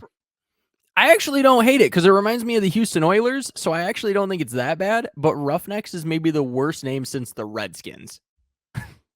Stop! I had to. That was for you. So, anyways, oh my God, this it's the worst trying to get us killed this episode. Oh my Lord, it'd be like that. We got the Orlando Guardians. They stole the New York logo. Even like fuck them, dude. Bro, I'm not gonna lie though. I'm upset about it. This straight up just looks like a franchise I relocated in Madden. It really, honestly, that's way worse. Can you pull up well, you don't have to, but I was gonna say, could you bring up the New York Guardians? Because their logo was significantly better, and I am honestly still a little We'll pull sad. that up here in a second, but Yeah, it's let's fine. Still a little let's sad. yeah, let's get through the rest of the teams here real quick. We got the we Oh got the no. San Antonio Brahmas. Oh my God, I forgot about this. God damn it. Uh-huh. Strong as they are stubborn, recognizing no superior in power or pride. So if anyone who somehow lives under a goddamn rock doesn't know, The Rock is like one of the executives in this shit, and for the longest time, he was known as the Brahma Bull, and he had a bull tattoo, like this little one on his shoulder. Which since then he has upgraded to like this giant, ridiculous one on his shoulder. I don't fucking know. Anyways, so now he has his own team named after him. I guess. I don't even think he's ever fucking been to San Antonio. Okay, maybe. You know what I mean, though? And it's like he doesn't live there. What the fuck's going on? I don't know. Yep. Anyways, that's just odd. It's Another just team we odd. have returning, the Seattle Sea Dragons. I'm so excited about this. Can you click on that logo?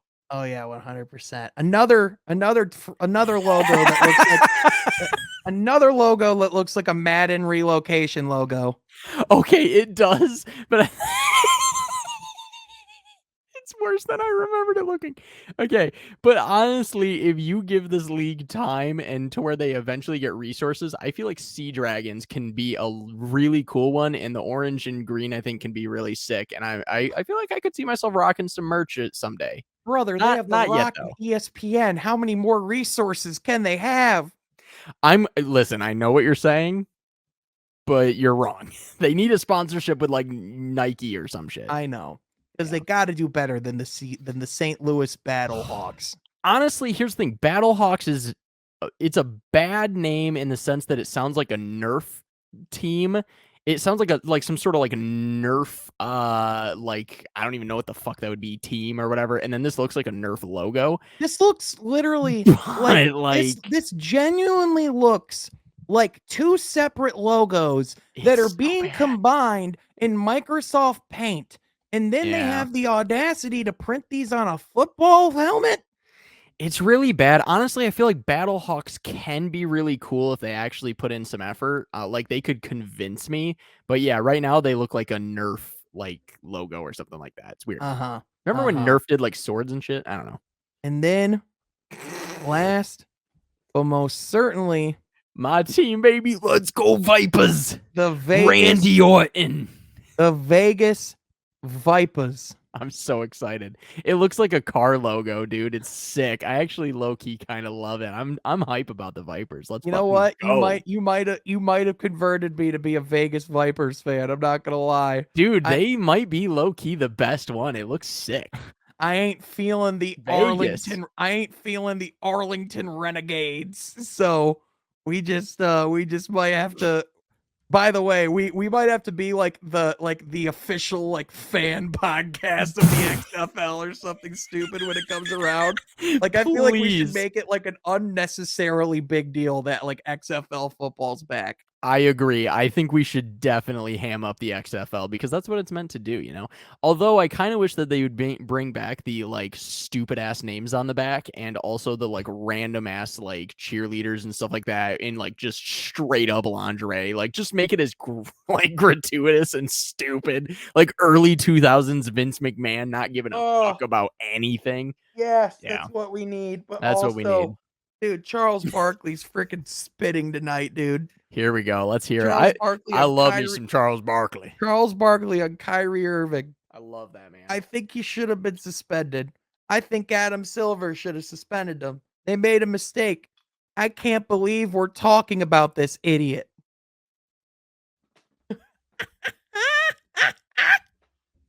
He's so unbelievably not wrong. Mm-hmm. Like he's so unbelievably just like not wrong. And then the thing that's just messed up in it all is that they're airing a game that has Kyrie Irving playing in it tonight. So Against the Chicago Bulls. Ooh, go Bulls. Ow. Ooh, go team. Go sports. So Kyrie's Sean, playing. I can't even believe it. Against who? the Bulls. Go Go Bulls! Bulls! I'm such a piece of shit. Fuck it. It doesn't matter. Wait. This was when you recognized it? No, I'm kidding. It's fair. By the way, speaking of which, the thing that I'm drinking is actually the Rock's tequila. I just thought about that because of the XFL. It's actually his tequila, but it's the bourbon aged version of the tequila. It's fucking great, which is why I'm having a good time on this pod because I just sucked down a whole god. I had this thing full. Anyway, you just went. So Sean, if you would be so kind, we're off the rails, but I'd love to keep going if you have the time. Sean, I would love to look at these fucking uniforms that have been leaked. The NBA jerseys. Yes, yeah. please. Let's close it on this because I think this is a perfect one. I would love to see these uniforms right now. I don't know if you can do it one by one or not. So I think I can. I think I can search them. Okay. Because some of them are beauties. Yeah, let me look up jersey leak and see. Yeah, it might be a little difficult to find them all. I think what I might do is I think I'm just gonna go ahead and just pull up this image and we could talk about like which one, and I could see whichever ones. Yeah, whichever ones spark our interest, we can search. Does that sound like a good idea? That sounds good. So we have right here all 23 confirmed leaked jerseys so far. We are not the ones leaking them. So YouTube, if you're coming at me, stop. But anyway, Sean, the very first one and potentially the worst one. Can we please pull up the clit jersey? Because if you remember, the one I hated the most was the sack jersey the last time with Sacramento, which they've since remedied. Thank Christ, we are done with the ball sack town. But now, ladies and gentlemen, somehow Charlotte looked at this and deadass thought that the clit Hornets was a good fucking idea. Like, this is the worst uniform. It's better colors, in fairness, than the sack one, but like, Jesus Christ, dude. Yeah. I hate them so much. Yeah. So the Charlotte Hornets made the executive decision that that the jerseys that they're going to be rocking with this season, and I'm going to pull up a better picture of it right now. No, Robert's like, oh no. But anyway, we got right here. Oh, I love this fucking show. Oh yeah, we got. Look at the clit jersey. Oh, it's so bad. First of all, it's like Memphis Grizzlies colors. It's like teal and gold, which is like, isn't that a Memphis thing? Hornets. Am I wrong? Is that not like a Memphis thing? Haven't they done that? I mean, like the teal and the gold.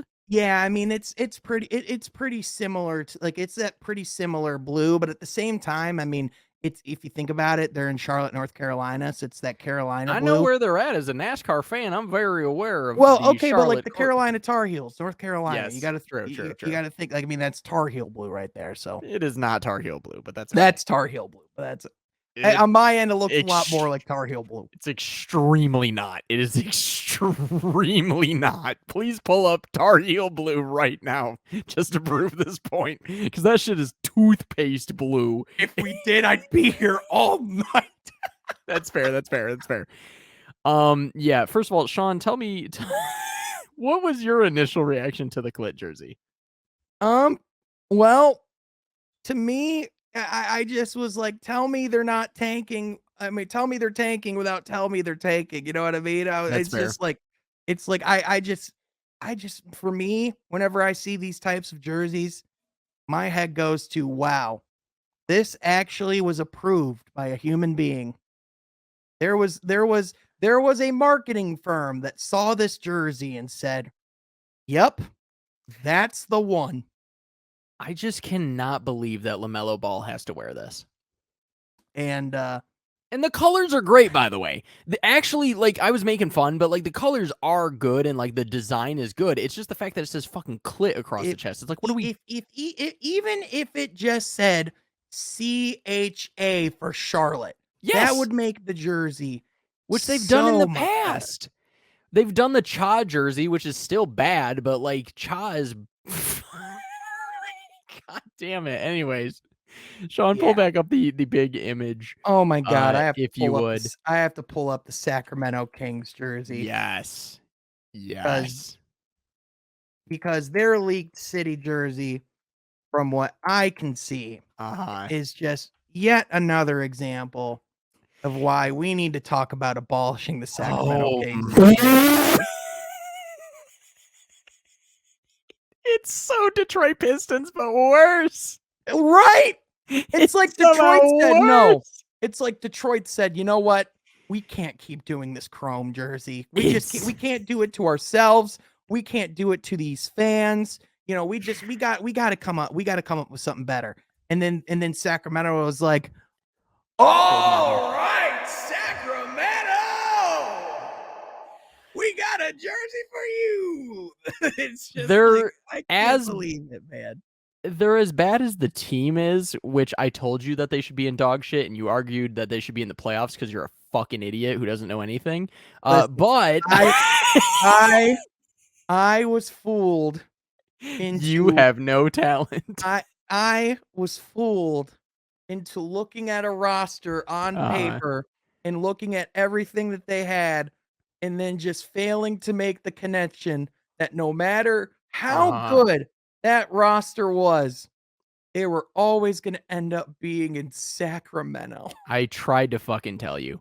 I will say they are better than the past though because of the fact that they got rid of the sack and or Sacktown because those Yeah. were egregious.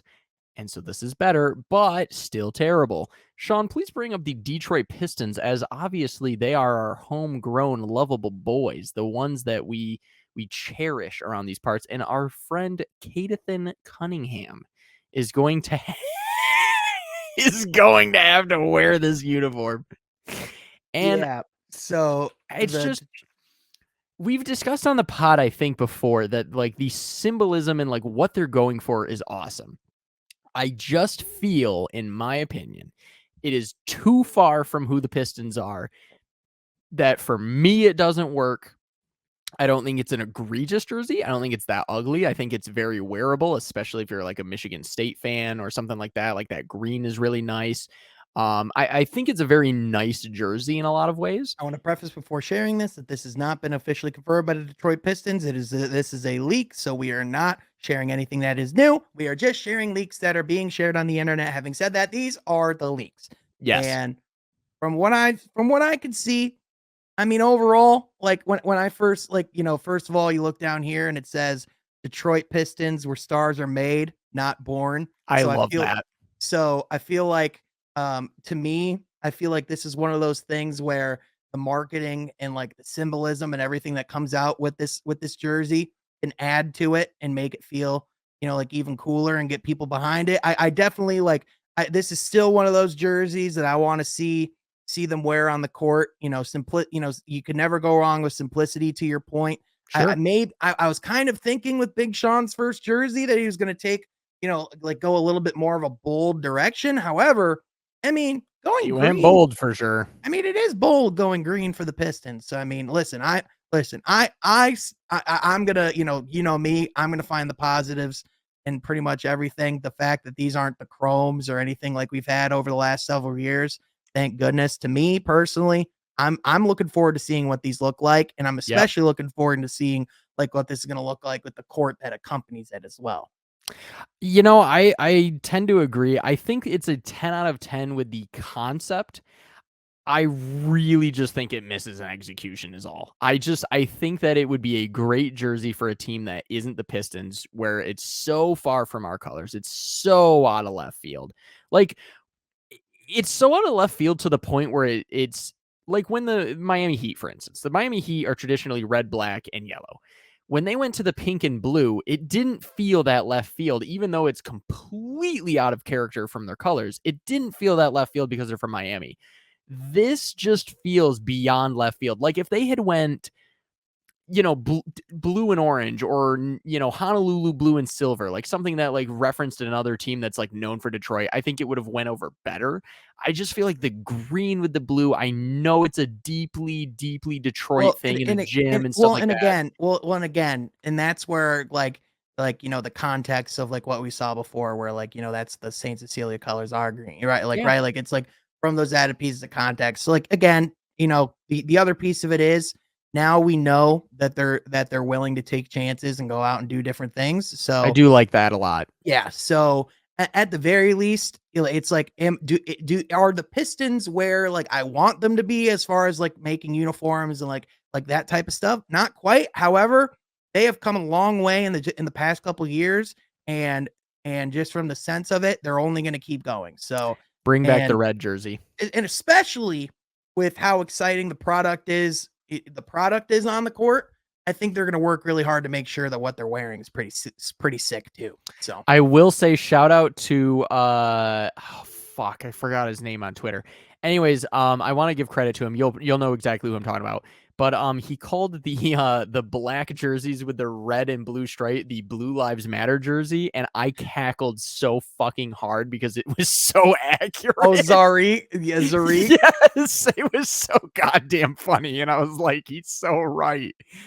Which is Dude, unfortunate, but it's great. when I saw them next to the Pepsi Max can, Yes, the Pepsi Max. I was It's just like, oh, come on, man. But I will say, yeah. seeing those jerseys on TV for the first time and like seeing what they are and seeing like what they look like, they look pretty sick. They're They pretty look, sick. Yeah, yeah. yeah, I can't even shit on them that much. Like, I definitely think they're a little silly, but like, yeah, they're pretty sick. yeah, Sean, I think the other two jerseys that I'd also like to bring up, um, the 76ers and the Golden State Warriors. These jerseys are rough. yeah, Let's pull up the Golden State Warriors. yeah. Well, first I got the Philly ones right here. Oh, the Philly ones. Here we go. Because these are the ones, yeah. So the Philadelphia 76ers ones are just the city of brotherly love. It's like, listen, like to me, these are the cheapest possible city editions that like you could have done, in the sense of like, it's not like you even did anything creative with the brotherly love thing. Yeah. It's like you literally just went city of brotherly love on the front of the jersey. And it's like that's it. Philadelphia is known for being so aggressive too. That's the thing that's funny about it. But like, okay, I will say the font is cool. Like, it's odd, but it's cool. I will say it's a little too white. Like, it's just so like bland. Like, I don't know what Yeah. the shorts look like, but it's like it's all white with like the red stripe. Like, I get like sometimes simple is better. It just doesn't like nail it. Like, I don't know. It's whatever. I honestly really kind of liked. I feel like they didn't get positive reception, but I actually really liked the Rocky ones that they did not that long ago. That were like the jersey knit, like that weird material, like that kind of like sweatshirt kind of looking. I didn't mind those. I thought those were all right. Are you talking about these ones that they did a couple years ago? Nope, I do not like those. I'm talking about the gray ones. They were all gray. It doesn't matter. But the Golden State Warriors ones might be the worst jersey I've ever seen in my entire goddamn life. Yeah, the Warriors ones are bad. Are these the ones that you're talking about? Yes, those are the ones. I actually low-key really like those. Yeah. Yeah, those were like the one good jersey that they've made in the Nike era. Those are It's fantastic. been pretty much all misses in my opinion for Philly over the last few years as far as jerseys go. But the Golden State Warriors, they did didn't they do like something with like flowers or something like that? They did a giant rose that's yellow and it's horrible. And I don't is there an explanation behind this? Like, is there So like I don't understand what the reasoning is. so I'm sure I'm gonna be honest with you. I'm sure there is.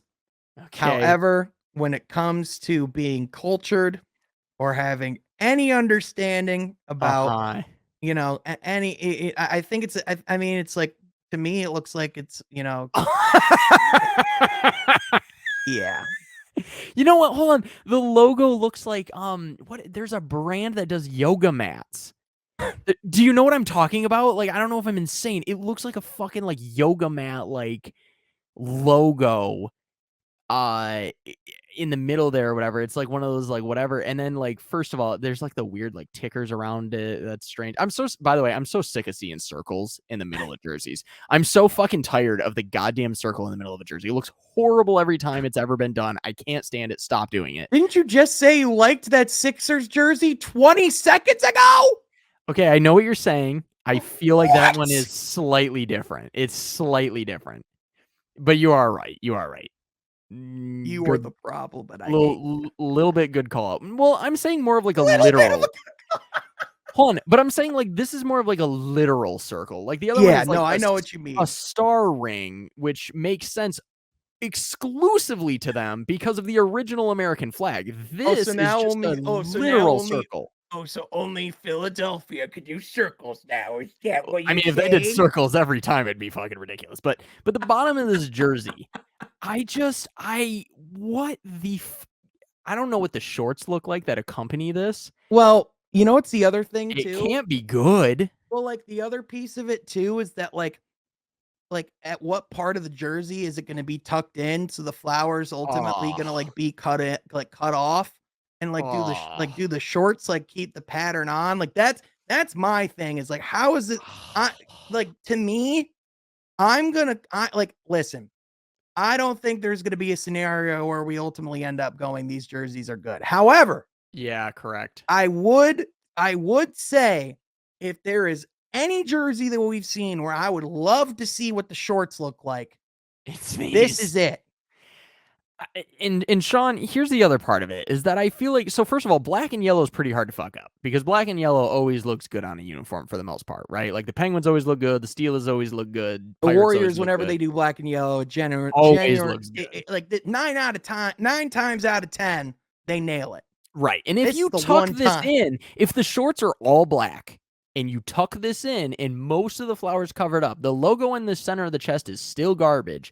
But in all black with a little bit of yellow might not be so bad on Steph Curry. But I'm just saying, like, straight up, like, if I see this fucking flower dangling out, this is, oh my goodness. This is absolutely horrendous. Also, you have to imagine, like, it's like shittily like screen printed on basically, right? Like, it's like where like the holes, like, oh god damn it, it's so bad. The numbering doesn't look good. The lettering looks weird. It looks like an Apple Watch, like one of the like Apple Watch faces. You know what I'm talking about?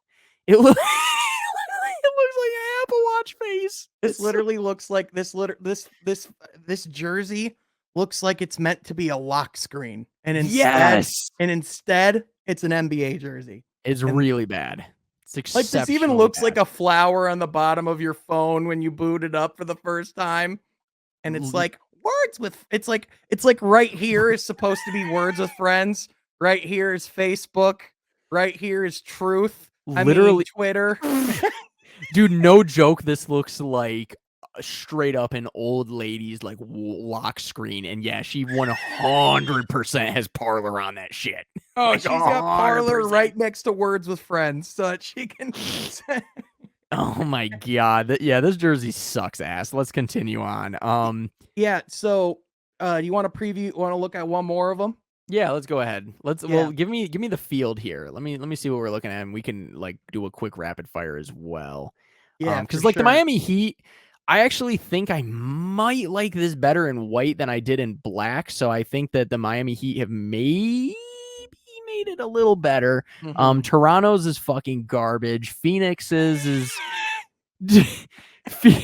Phoenix made a ripoff Portland jersey, but it's like sort of actually low key decent. The Spurs is hot as fuck. That one is fantastic. Yeah, the Spurs absolutely nailed it. Absolutely fantastic.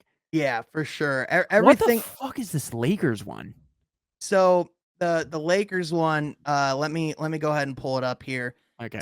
So it looks like they did like kind of like long form Los Angeles right on the front.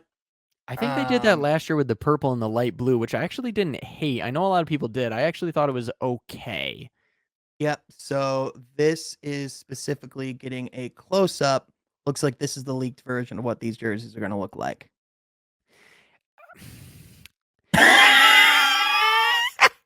You know what's fucked about these? Here's what I will say. They're not great just because they're a little boring because they have so little going on. I'll say this though, because it's the black and the purple, this is what the Sacramento jersey should have looked like. I was literally just thinking this makes them look like Kings South. Like this They looks like the do. Lakers. This makes the Lakers rightfully look like what they really are at this point. It's kind of Kings true. South. That's Kind of true. perfect.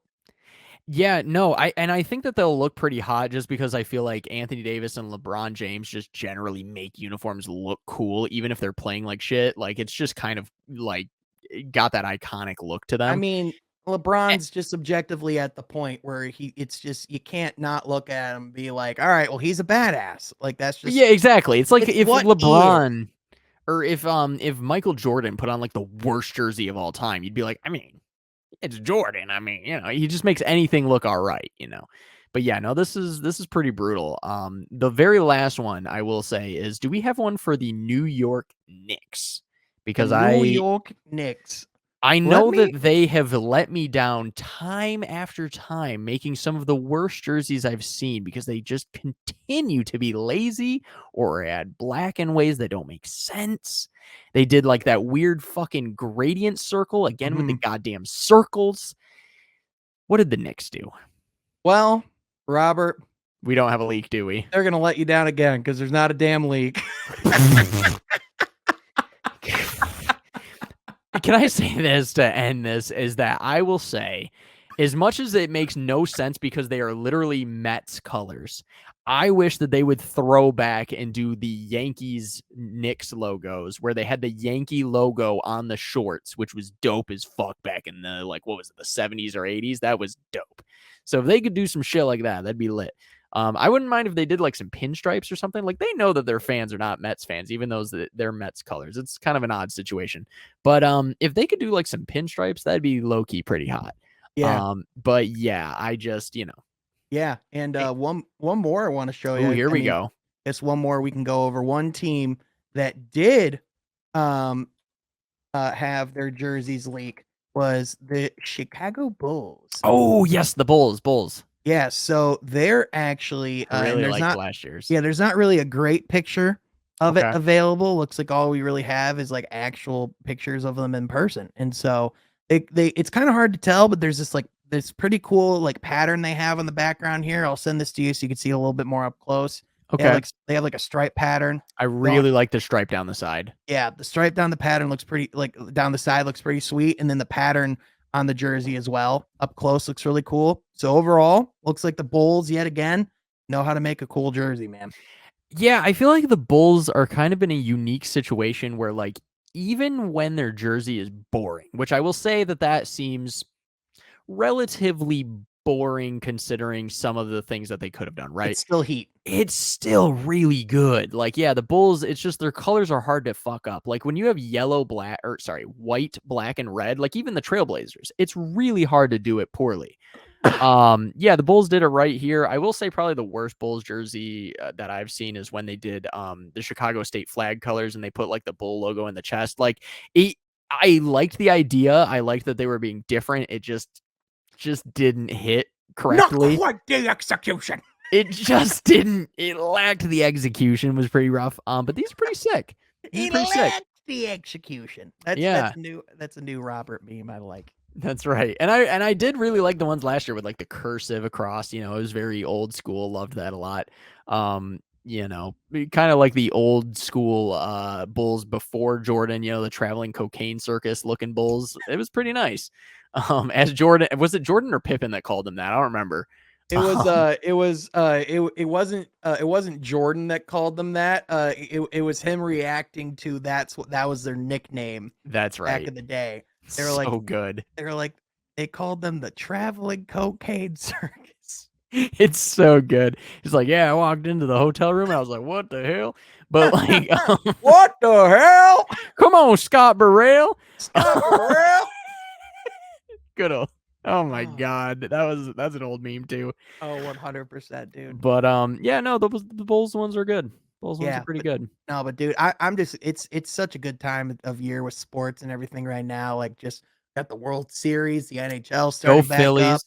the NBL being, the NBA being in the prime back right in it. We're right in the middle of the NFL season. It's like, this is just, it's so good to have it all back, man. Actually, we've talked about the NFL season. I'm not sure why we did that because it actually got canceled. Did you know that there is no NFL season? It's crazy. Yeah, I know. I heard the Lions and Buccaneers both. And the Raiders, they just, all three of them, it's weird. They just were like, there's no season. It's crazy. I know. Eagles fans really disappointed. Eagles fans are tremendously disappointed. But Bucks, Raiders, and Lions fans, we're just like, shucks, just, oh, gee whiz. What a bummer that is, huh? Oh, shucks. What a shame that is. Gee willikers. I was so looking forward to watching that. Oh gosh.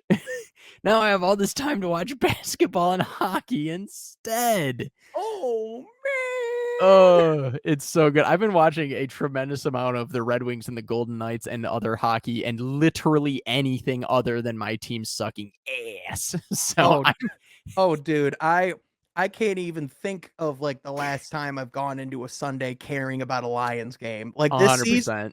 This season, almost never. Almost 100%. Never. No. I adjust my fantasy team and then I just have went, I will see you in the playoffs when it's fun to watch football regardless of who's playing. Best of luck. Like, good luck. Till then, good farewell and good luck to you. Just straight up don't care. Like when it comes to the playoffs, like if the Seahawks are still in it, cool. If the Vikings are in it, cool. If they're not, fuck it. I'll still probably watch like whoever's in. I don't know. Yeah. It's just, I mean, we know one thing. It won't be Tom Brady. Fuck you, Sean.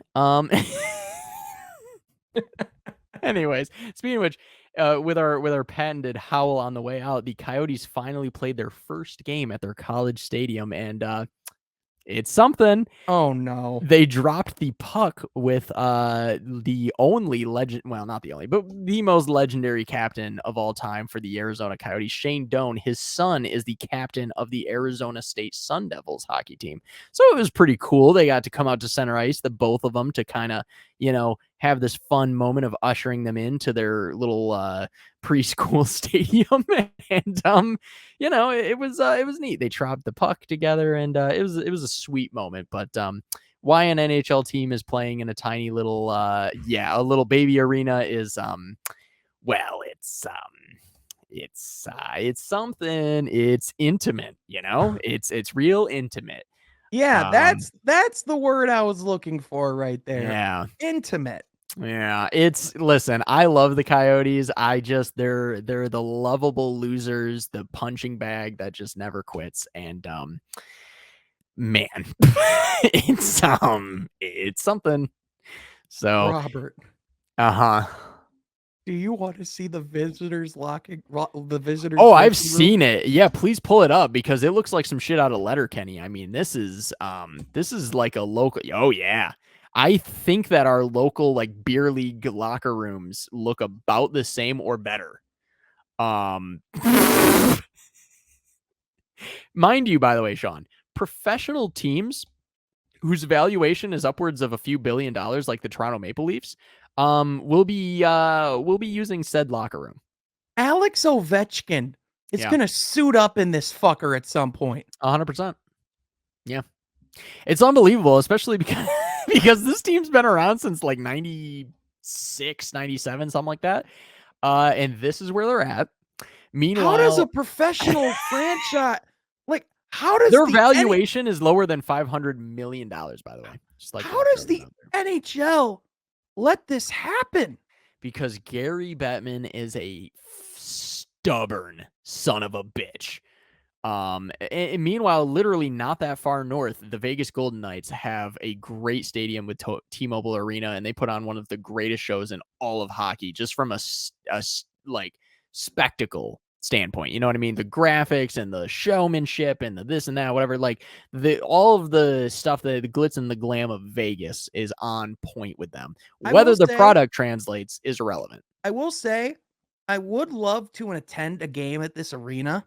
Me too. just because it would be so fascinating to see what an AHL game is like in this environment. But at the same time, it must be one of those things where it must be both like a really cool, fun, intimate environment. And I could see like if this was like an actual competent franchise, I could see them actually turning this into something and making this into like a fan base that people look at throughout the organization, like throughout the association. At the same time, I could also just see this being really pathetic. And I think that's the reality that it probably is. So That's about what it is, especially yeah. with their play out on the ice. It's been really brutal. Yeah. Yeah, no, It like looks if I like they could might see the Detroit Red Wings like in this, pretty fucking cool because like like it's smaller than AHL arenas. yeah, it's crazy though, because it's like you look at it and it's like this is like the Arizona State Sun Devils like facility. This might as well be the University of Phoenix. You know what I'm saying? It's It's unbelievable. Like, and you know, yeah, the Sun Devils are a decent hockey team, but they're not like this amazing team that's known for being like fucking great. So like, yeah, their stadium, they're you know, it looks decent enough. Like it's it's like if fine. they were playing at like the U of M, if they were Hmm. playing at like if they were playing at one of these massive colleges, Hmm. it'd be one thing. Arizona State. It's unbelievable. Yeah, no, it's bizarre. Like it's yeah, like literally our local arena, Van Andel Arena, where the Griffins, the lower class team of the Red Wings plays, has a bigger arena than currently the actual NHL Arizona Coyotes. I almost said Phoenix Coyotes. That's an old name. Yeah.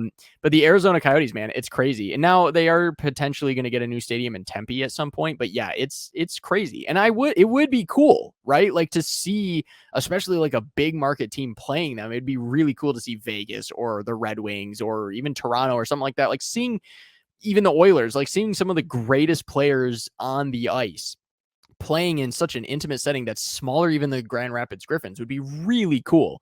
So like in that way, yeah, fans are getting a really unique experience, but at the same time, it's like, the fuck are we talking But it about? Like, also, at the same time, how disrespectful would you feel?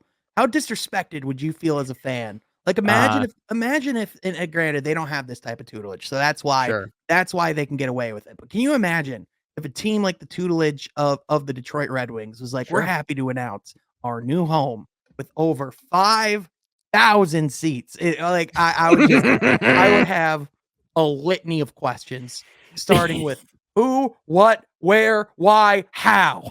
Like that's where it would start for Honestly, me. the only reason why it was allowed to happen in the first place is because it's the Coyotes and Right. because across all four major sports in America, like no one's really that surprised. Like it's insane, but at the same time, you're like, I mean, if it was going to happen to a team, like if it happened to a team with the legacy of an original six team like the Red Wings, it'd be fucking stupid.